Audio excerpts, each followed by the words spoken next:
तीसरी सदी हिजरी में इमाम मोहम्मद महदी के बारे में इन्होंने ये अकीदा क्लेम किया कि वो तो ग़ियाबत में चले गए हैं और गार में वो जाके छुप गए हैं और वो जाके कुर्बे क़यामत में निकलेंगे। तो प्रैक्टिकली तो अब ऐसे इमाम का मुझे क्या फ़ायदा जो पिछले ऑलमोस्ट 1100 साल से गार में छुपा बैठा है, और किस गार में है, कैसे मैं कॉन्टैक्ट करूँ, ना मैं उसे व्हाट्सएप कर सकता हूँ, ना मैं उसके साथ कोई वॉइस मैसेजिंग करके उससे मौजूदा ज़िंदगी के हालात पूछ सकता हूँ। नाज़रीन, इंजीनियर ने जो बात की कि शियों का ये अकीदा है कि शियों का जो इमाम है, इमाम असर है, इमाम महदी हैं, वो गार में छुपे हुए हैं, अल-इयाज़ु बिल्लाह, गार में उनकी ग़ैबत हुई, गार में ही ज़ुहूर करेंगे। तो उसने ये एक एतराज़ किया।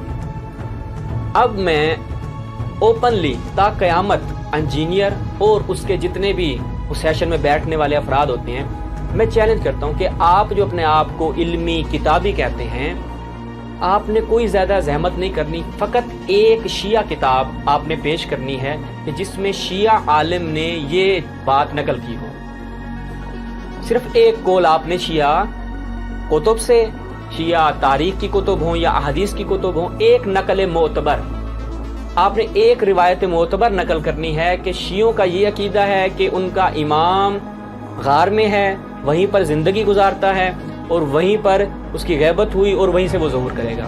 सिर्फ एक किताब। ये जितने भी इसके अतराफ़ में बैठते हैं मोमिनीन, अब आपकी ज़िम्मेदारी है कि आप कमेंट्स करें इसके प्रोग्राम में, जो ये लाइव प्रोग्राम करते हैं उसमें कमेंट्स करें, और वो जो लोग जो इसके प्रोग्राम में बैठते हैं कम से कम अपने किताबी होने का थोड़ा सा सबूत दें। एक किताब ले आए शियों की, कहें जी ये वो शियों की किताब है कि जिससे मैंने पढ़ा था, ताकि साबित तो आप इल्मी किताबी हैं। वइल्ला मैं दावे से कहता हूँ इंजीनियर के पास ता क़यामत वक्त है, और इंजीनियर के अलावा जितने भी है इस तरह के अफराद हैं जो ये एतराज़ करते हैं, ता क़यामत उनके पास वक्त है कि वो एक शिया किताब से एक नकल मोतबर पेश कर दें। आज इंसान ये सोचे, अगर मैं इमाम ज़माना का सिपाही हूँ और अगर मैं अपनी सोसाइटी में घूमूं, कोई इमाम ज़माना पर अटैक करे, कौन सा अटैक? इमाम के अकीदे पर अटैक करे। हमारा अकीदा है कि हमारे मौला जिंदा हैं, हमारे अहले सुन्नत के भाइयों का अकीदा है कि इमाम ज़माना पैदा होंगे।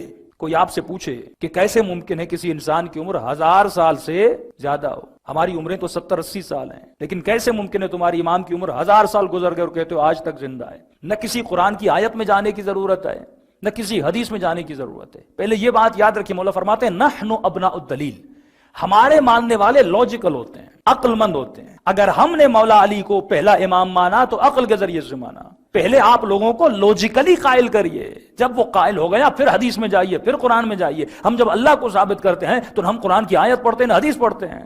हम लॉजिकली अपने परवरदिगार आलम को साबित करते हैं, जब क्योंकि लॉजिक काफर के पास भी है, मोमिन के पास भी है, मुनाफिक के पास भी है। लॉजिक का कोई इनकार कर नहीं सकता। अब मौला अली को हमने कैसे इमाम माना? आप तसव्वुर कीजिए, किसी यूनिवर्सिटी में प्रोफेसर है, वो प्रोफेसर दुनिया से चला गया, उसकी सीट खाली हो गई। अब उस प्रोफेसर की जगह पर आप ओ लेवल पास को बिठाएंगे, ए लेवल पास को बिठाएंगे? लॉजिक क्या कहती है? प्रोफेसर की जगह पर कौन आएगा? प्रोफेसर आएगा। तो हम भी यही कहते हैं कि नबी जैसा प्रोफेसर, नबी जैसा आलिम जब दुनिया से जाता है तो हम नबी की जगह पर किसी ऐसे को कैसे बिठाएं जो फिकी मसाइल अपनी बेटी से पूछता हो? अक्ल यही कहती है कि नबी की जगह पर ऐसे को बिठाओ जिसका इल्म नबी जैसा हो, जिस जो हसब में, जो नसब में, हर चीज में आला हो। ये अक्ल कहती है, ये लॉजिक कहती है। तो हमने अली को लॉजिकल माना, हमने हसन को लॉजिकल माना। अब सवाल ये, अगर कोई आपसे ये पूछे इतनी जिंदगी गुजर गई, आप कहते हैं आपके इमाम जिंदा है, 1000 साल से ज्यादा गुजर गया, तो लॉजिकल जवाब कौन सा है? कि यहां पर 7 साल का बच्चा भी याद कर ले, 5 साल का बच्चा भी याद कर ले। तो हर बच्चा कुरान की आयत के शुरू करने से पहले, क्योंकि ये सबका अकीदा है, क्रिश्चियन हो या मुस्लिम हो, वो सब इस मलऊन से, अल्लाह से अमान चाहते हैं। क्या पढ़ते हैं? औज़ु बिल्लाहि मिनश शैतानिर लाइनिर रजीम। तर्जुमा क्या है? ऐ खुदा मुझे किसके शर से बचा? शैतान के शर से बचा, इबलीस के शर से बचा।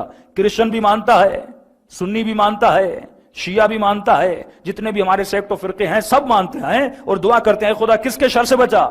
शैतान के शर से बचा। अब एतराज इमाम ज़माना की उम्र पर, एज पर, इतने साल हो गए, कैसे तुम्हारा इमाम जिंदा है? तो आप इस इंसान से पूछिए, ऐ इंसान तो हमेशा कहता है खुदा किसके शर से बचा? शैतान के शर से बचा। इससे ये पूछिए शैतान की उम्र कितनी है, शैतान की एज कितनी है? तो कहेगा आदम से पहले भी ये मलून मौजूद था, अब भी मौजूद है। का अजीब मुसलमान हो, जब खुदा गुमराह करने वाले को इतनी जिंदगी दे सकता है तो क्या हिदायत देने वाले को नहीं दे सकता, जिसने शैतान को इतनी लंबी उम्र दी है? लेकिन देखिए जो उनका जो माइंड है वो भी इस तरह तो नहीं बैठे।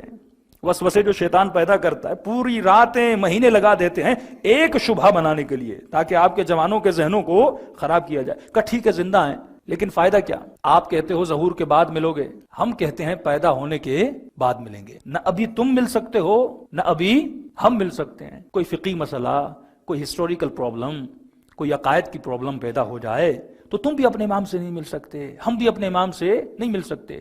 تو ضد کیسی کہ زندہ ہیں لڑ رہے ہو کہ وہ زندہ ہیں؟ ہم کہتے ہیں پیدا ہوگا ملیں گے، جھگڑا ہی ختم۔ آپ کہتے ہو فرق ولادت اور ظہور کا ہے، ہم کہتے ہیں پیدا ہوں گے، آپ کہتے ہو ظہور ہوگا۔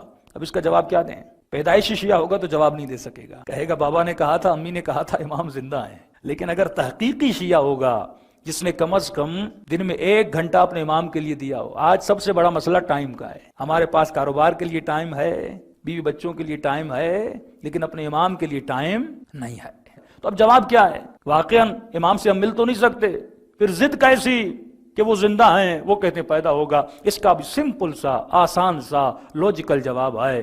انسان سے پوچھئے جب اس نے گناہ کیا تو آپ نے پوچھا بھائی گناہ کیوں کیا؟ الزام کس پہ دیتا ہے؟ کہ شیطان وسوسہ کیا، مجھے گمراہ کیا۔ اچھا، غیبت کی خاتون نے کس نے گمراہ کیا؟ کہ شیطان نے گمراہ کیا۔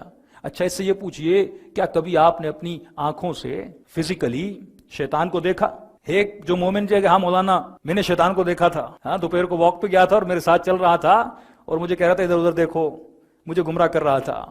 ہے کوئی مومن، ہے کوئی بچہ جو کہے میں نے شیطان کو اور ابلیس کو دیکھا ہے؟ انسانی ابلیسوں کو تو آپ نے دیکھا ہوگا، لیکن حقیقی ابلیس کو کسی نے دیکھا؟